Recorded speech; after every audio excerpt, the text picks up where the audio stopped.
تراویح یا کسی بھی نماز کے قیام کے دوران جس میں امام طویل قراءت کرتا، بعض افراد سستی اور کاہلی کی بنا پر پیچھے بیٹھے رہتے ہیں، پھر جب امام رکوع میں جاتا ہے تو فوراً رکوع میں شامل ہو جاتے ہیں تاکہ رکعت مل جائے۔ ان لوگوں کا شرعاً یہ عمل کیسا ہے؟ فتاوی قاضی خان اور در مختار میں ہے کہ نماز تراویح یا کسی بھی نماز کے قیام کے دوران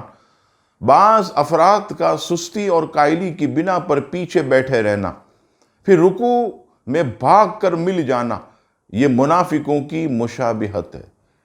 رب کریم سورہ نساء کی آیت نمبر 142 میں ارشاد فرماتا ہے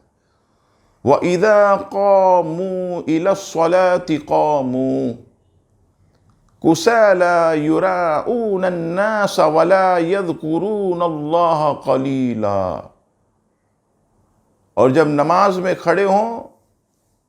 تو ہارے جی یعنی سستی سے۔ تو اس آیت میں رب کریم نے سست اور کاہل لوگوں کا یہ فعل کہ وہ دوڑ کر رکوع میں امام کو پکڑتے سستی اور کاہلی کی وجہ سے،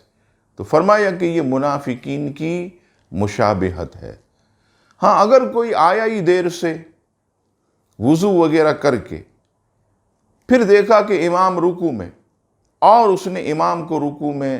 پا لیا تو اس پر کوئی وعید نہیں، لیکن پیچھے بیٹھے رہنا،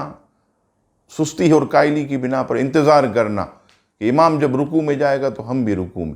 تو اسے منافقین کی مشابہت کہا گیا۔ تو اس فعل سے ہر مسلمان کو بچنا چاہیے۔